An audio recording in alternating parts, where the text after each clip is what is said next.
ఇవాళ కేటీఆర్ వేసినటువంటి పిటిషన్కి సంబంధించి ఏదైతే ఏసీబీ నమోదు చేసిందో కేసు ఫార్ములా ఈ రేస్ మీద ఆ ఎఫ్ఐఆర్ని సవాల్ చేస్తూ ఆ ఎఫ్ఐఆర్ను క్వాష్ చేయాలంటూ హైకోర్టులో కేటీఆర్ వేసినటువంటి పిటిషన్ మీద వాదనలు పూర్తయినాయి. దానికి సంబంధించినటువంటి తీర్పు ఇవాళ ఉదయం 10:30 తీర్పు వచ్చేటువంటి అవకాశం కనపడతా ఉంది. కోర్టు స్కెడ్యూల్లో కూడా అది పొందుపరిచారు. ఇవాళ 10:30కి తీర్పు వస్తుంది అని చెప్పేసి చూడాలి. మరి తీర్పు ఎలా ఉండబోతా ఉంది? ఏసీబీ ఎఫ్ఐఆర్ని హైకోర్టు కొట్టేస్తుందా, లేకపోతే కేటీఆర్ వేసినటువంటి పిటిషన్నే కొట్టేస్తుందా? విచారణ ఏ విధంగా జరగబోతా ఉంది? మరొక వైపు ఈడీ దూకుడు పెంచుతూ ఉంది ఇదే కేసులో. దీనికి సంబంధించినటువంటి అంశాలను కూడా మనము మాట్లాడదాం. ఈడీ మరొక కేసు కూడా నమోదు చేసేటువంటి అవకాశాలు కనబడతా ఉన్నాయి. ఇందులో ఇప్పటికే ఏసీబీ ఎఫ్ఐఆర్ ఆధారంగా ఈడీ కేసు నమోదు చేసింది. ఇప్పుడు ఒకవేళ కనుక హైకోర్టులో ఏసీబీకి వ్యతిరేకంగా తీర్పు వచ్చినా, అలాంటి చర్య ఏమైనా జరిగినా కానీ ఈడీ మాత్రం వదిలిపెట్టేటట్టు కనపడతలేదు ఈ కేసుని. ఈడీ మరొక కేసు నమోదు చేసి ఇప్పుడు ఏదైతే ఎఫ్ఓసి ఉందో దాని మీద కూడా కేసు నమోదు చేయాలన్నటువంటి విధంగా అడుగులు వేస్తున్నట్టుగా కనబడతా ఉంది. ఇటు హైకోర్టులో కేటీఆర్ తరపున న్యాయవాది ఏదైతే వాదిస్తూ ఉన్నారో ఆ వాదనల ఆధారంగా ఈడీ ఇటువైపు రెండవ స్టెప్ని ఇంకొక ఆప్షన్ని ఎత్తుక్కున్నట్టుగా కనపడతా ఉంది. వీటన్నింటి గురించి కూడా మనము కూలంకషంగా మాట్లాడదాం మిత్రులారా. ఒకసారి ఏం జరుగుతూ ఉంది? నిన్న ఏసీబీ విచారణకు రావాలి అని చెప్పేసి నిన్న నోటీసులు ఇవ్వడం జరిగింది. ఆ విచారణకు నిన్న కేటీఆర్ పోతే ఆ మొత్తం కూడా ఏసీబీ చాలా ఆగమాగం అయ్యింది. ఏసీబీకి ఉన్నటువంటి అధికారం ప్రకారం నోటీస్ ఇచ్చింది. ఎవరైతే విచారణ ఎదుర్కొంటున్నారో, ఎవరైతే ఆరోపణలు ఎదుర్కొంటున్నటువంటి వాళ్ళకు కూడా హక్కులు ఉంటాయి. ఆ హక్కుల ప్రకారము, రాజ్యాంగం ఇచ్చినటువంటి హక్కు ప్రకారము లాయర్ని వెంట తీసుకుపోవచ్చినటువంటి ఆ హక్కు ప్రకారము లాయర్ని తీసుకొని పోతా ఉంటే లాయర్ని అనుమతించలేదు. మరి ఏ విధంగా ఉండబోతా ఉంది, ఎట్లా ఉండబోతా ఉంది, నెక్స్ట్ ఫర్దర్గా ఏం జరగబోతా ఉందని చాలా ఆసక్తికరంగా మారింది. నిన్న ఏసీబీ ఆఫీస్ దగ్గర ఏం జరిగిందో ఒకసారి ఇక్కడ చూద్దాం మిత్రులారా. ప్రస్తుతానికి ఏసీబీ ఆగమాగం. ఇగో కేటీఆర్ను విచారణకు పిలిచిన ఏసీబీ, న్యాయవాదితో కలిసి వెళ్ళిన కేటీఆర్, లాయర్ను అనుమతించని అధికారులు, వితౌట్ లాయర్ వచ్చేది లేదన్న కేటీఆర్, అరగంట సేపు ఏసీబీ ఆఫీస్ ఎదురుచూపు, చివరికి లిఖిత పూర్వక సమాధానం ఇచ్చి తెలంగాణ భవన్కు తిరిగి వచ్చేసిన కేటీఆర్. ఆర్టికల్ 21 ప్రకారం లాయర్ రావడం అనేది ప్రాథమిక హక్కు. కేటీఆర్ అడ్వకేట్ సోమభరత్ కీలక వ్యాఖ్యలు. 9న రావాలని మరొకసారి కూడా నోటీసులు ఇచ్చింది ఏసీబీ. ఒకసారి ఇక్కడ చూస్తే ఏసీబీ విచారణకు కేటీఆర్ రాక సందర్భంగా హైడ్రామా నడిచింది. లాయర్తో రావడానికి ఆయనకు అనుమతి ఇవ్వకపోవడంతో తన స్టేట్మెంట్ను ఇచ్చి వెనుదిరగడము సంచలనంగా మారింది. చట్టం ప్రకారం తాను వ్యవహరిస్తున్నానని కేటీఆర్ తేల్చి చెప్పడంతో ఏసీబీ ఆగమాగమైంది. ఈ నేపథ్యంలో ప్రభుత్వం, పోలీసుల తీరు రాజమౌళి స్క్రిప్టును మించిపోయిందని కేటీఆర్ వ్యాఖ్యానించారు. రాష్ట్రంలో రేవంత్ రాజ్యాంగం నడుస్తుందని మండిపడ్డారు. మరొక వైపు హైకోర్టులో ఫార్ములా ఈ రేస్ కేసులో కేటీఆర్ క్వాష్ పిటిషన్ పై నేడు తీర్పు వెలువడనున్నది. ఇదిలా ఉంటే ఈడీ నోటీసుల పైన కూడా కేటీఆర్ స్పందించారు. విచారణకు తాను హాజరు కావడం లేదని, హైకోర్టు తీర్పు వచ్చాక హాజరవుతారని కేటీఆర్ తెలిపారు. ఇది జరిగినటువంటి వ్యవహారం. నిన్న ఎంత ఆగమాగం అంటే పోలీసు వాళ్ళు, ఏసీబీ అధికారులు చాలా అత్యుత్సాహాన్ని ప్రదర్శించారు.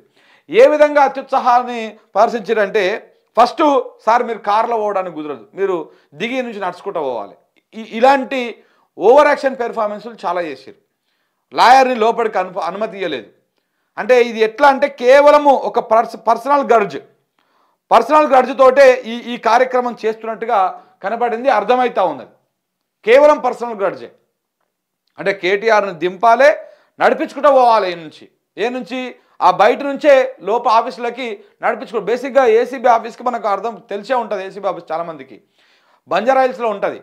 అక్కడికి కారు లోపలికి పోతాయి హాయిగా, కానీ అక్కడి నుంచి నడుచుకుంటూ పోవాలన్నటువంటి జర్సేపు డ్రామా చేశారు. అది అయిపోయాక న్యాయవాదిని మేము అనుమతించము, మీరు ఒక్కరే వెళ్ళాలి, న్యాయవాది వెళ్ళకూడదు అని చెప్పేసి ఏసీబీ అధికారులు చెప్తారు. పోనీ న్యాయవాది పోకూడదా విచారణకి? 100% పోవచ్చు. ఆర్టికల్ 21 ప్రకారము ఎవరైనా బాధితుడు కోరితే అలా అడిగితే న్యాయవాది విచారణకు వెళ్ళవచ్చు అనేది ఆర్టికల్ 21 ప్రకారం ఉన్నది. కానీ ఇవన్నీ కూడా పక్కన పెట్టేస్తూ ఉన్నది రేవంత్ రెడ్డి గారి సర్కార్. ఆయన ఆధీనంలో ఉన్నటువంటి ఏసీబీ ఎందుకంటే గతంలో ఇదే ఏసీబీ రేవంత్ రెడ్డిని అరెస్ట్ చేసింది, ఇదే ఏసీబీ రేవంత్ రెడ్డిని విచారించింది, ఇదే ఏసీబీ కేసుల ఓటుకు నోటు కేసుల 50 లక్షలతో దొరికినటువంటి రేవంత్ రెడ్డి గారు ఇదే ఏసీబీ తీసుకుపోయి జైల్లో పెట్టింది ఆయనని.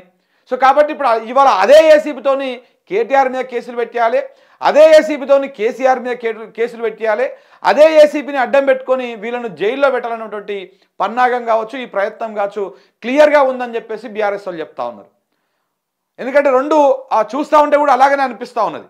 అప్పుడు ఏసీబీ దాంట్లో ఇన్వాల్వ్ అయింది, ఇప్పుడు ఏసీబీ ఇన్వాల్వ్ అయింది. దాంట్లో అప్పుడు ఈడీ ఇన్వాల్వ్ అయింది, దీంట్లో కూడా ఇప్పుడు ఈడీ ఇన్వాల్వ్ అయింది. ఏదైతే ఏసీబీ కేసులు ఈడీ కేసులు రేవంత్ రెడ్డి మీద ఉన్నాయో అలాగనే ఏసీబీ కేసులు ఈడీ కేసులు ఇటు కేటీఆర్ మీద కూడా పెట్టిస్తున్నట్టుగా క్లియర్ కట్గా అర్థమైపోతా ఉంది చూస్తూ ఉంటే. దాంట్లో డబ్బులు దొరికినాయి కాబట్టి 55 లక్షల రూపాయలు అందులో ఈడీ ఇంటర్ఫేర్ అయింది. ఇప్పుడు ఇందులో కూడా అవినీతి ఆరోపణలు ఏసీబీ ఆరోపిస్తోంది కాబట్టి ఇప్పుడు ఇందులోకి ఈడీ ఎంటర్ అయింది.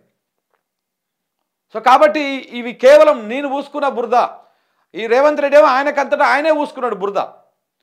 ఇప్పుడు కేటీఆర్కి ఏమో వీళ్ళందరూ కలిసిపోయి పూస్తూ ఉన్నారు. ఇక నాకు పూసుకున్నాం కదా నువ్వు కూడా పూసుకోవాలి. ఇప్పటిదాకా నీ మీద ఏ ఈడీ కేసు లేదు, ఏ ఏసీబీ కేసు లేదు, ఇప్పుడు మేము పూస్తాం. ఎందుకంటే మాకు అధికారం వచ్చింది కదా చేతిలో మాకు అధికారం ఉంది. ఇప్పుడు మేము ఏమైనా చేస్తాం, మేము బురద పూస్తాం, ఇది పూస్తాం, అది పూస్తాం, ఏదైనా పూస్తాం. ఇది చేస్తున్నటువంటి వ్యవహారం, ఇది జరుగుతున్నటువంటి వ్యవహారం. సో కాబట్టి ఇది ఎక్కడి దాకా పోతుంది, ఎక్కడ దారి తీస్తుంది, చివరికి ఏమవుతుంది, ఇందులో ఈ కక్షపూరిత రాజకీయాలలో ఏం జరగబోతా ఉంది, దీనివల్ల తెలంగాణ రాష్ట్రము ఏం నష్టపోతుంది, ఇవన్నింటి గురించి కూడా మాట్లాడదాం. ఒకసారి ఇక్కడ చూస్తే పంపించిండు మరి ఇంకా లాయర్ని పట్టుకొని పోయిండు కేటీఆర్. వాస్తవానికి కూడా కోర్టులో అంశం ఉన్నది. ఏసీబీ కూడా తన వాదనలు బలంగా వినిపించింది హైకోర్టులో.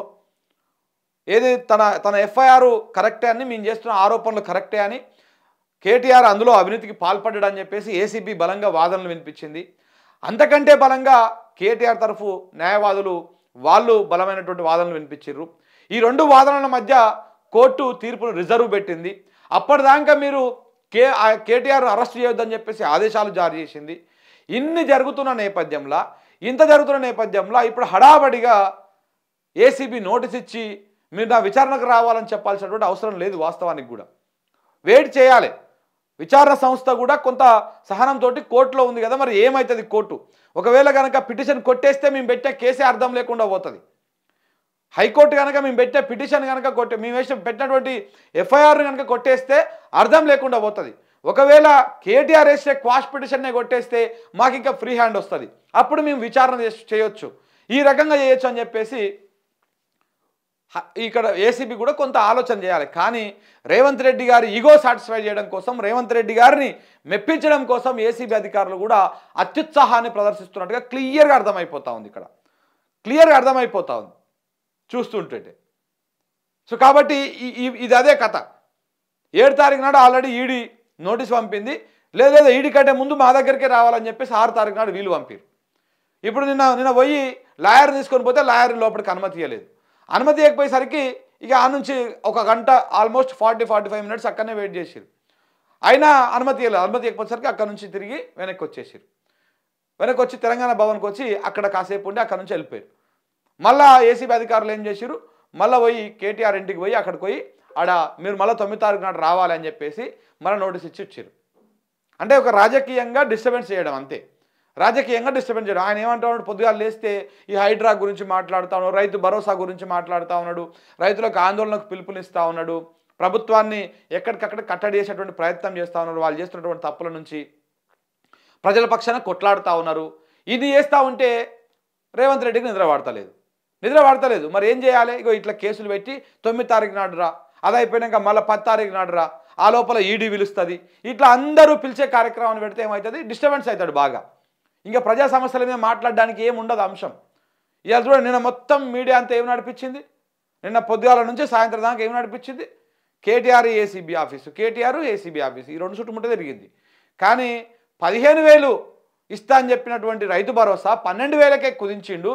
అది కూడా సాగు చేసేటువంటి భూమికే ఇస్తా అన్నాడు. దీని మీద చర్చ నడిచిందా నిన్న మీడియాలో కానీ జనాలలో కానీ? నడవలే. కేటీఆర్ నోటీసు ఈ ఉరుకులాటల మధ్యలోనే మొత్తం మీడియా అంతా చుట్టుముట్టు తిరిగింది. రైతులకు సంబంధించినటువంటి అంశం మొత్తం గాలికి పోయింది. అంటే ఇక్కడ ఏంటి, కంప్లీట్గా ఒక డైవర్షన్ పాలిటిక్స్, ఒక స్క్రిప్ట్ రాస్తా ఉన్నారు. ఆ స్క్రిప్ట్ ప్రకారమే మొత్తం సినిమా నడిపిస్తా ఉన్నారు. అదే ఈ స్క్రిప్ట్ చూడండి.